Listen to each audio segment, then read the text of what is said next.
poslední chvíli, vole. Tak jako já se z toho neposeru, že tady na mě svítí zeleně. Já se z toho neposeru. Ale nemáš tam nevyhodit tam náhodou ta šňůra? Ne. No, malinko. No a co? A kde se To je nějaký video, ne? Kde se já musí?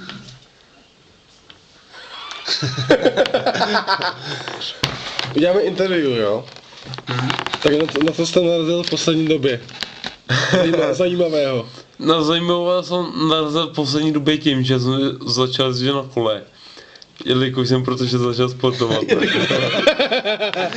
A co vám tento nový koníček přináší? Nic, ale sportuju a cítím se svěžej, zdravěj, co? Myslím si, že dělám něco pro sebe, víš co? Co vás tomuto koníčku vedlo?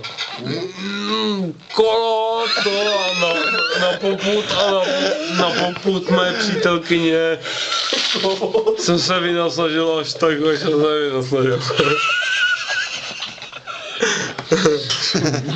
No a dál, dělej, pal po mě, ty vole, já jsem vytruzit, ty jak svině. No, jaký je váš poslední kulturní zážitek? No ty vole, to je slabý potom. Kromě kola teda jako.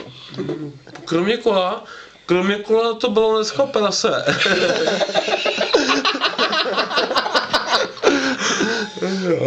Jako velice všichni si to pochvalovali, třeba Migos mi říkal, že ho dáte normálně řezník, ne?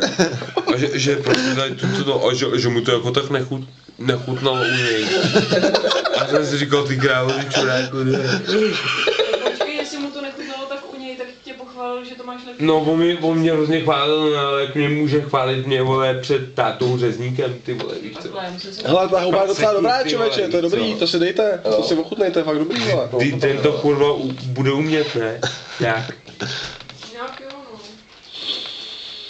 no. Je to no, To je degustátor. Tak jo, tak budeme pokračovat, jo. No, Tak nějaký hudební nebo filmový idol. Jo. Adame,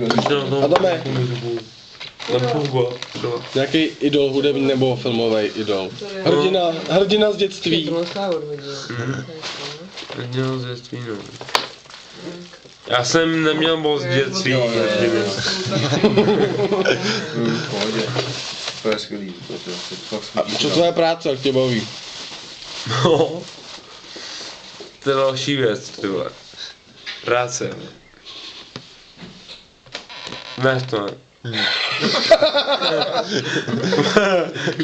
To není poprus, ale víš, jsem to musím udělat, vole. Jo. No. Tak počkej, jak se tam jinak, nejoblíbenější tvoje činnost.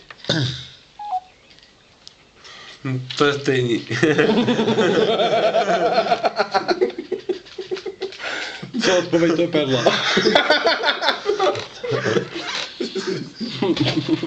No co máš teďko třeba momentálně největší chuť?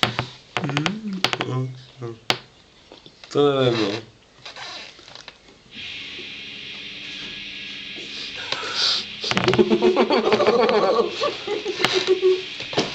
Aha, tak chápu, no.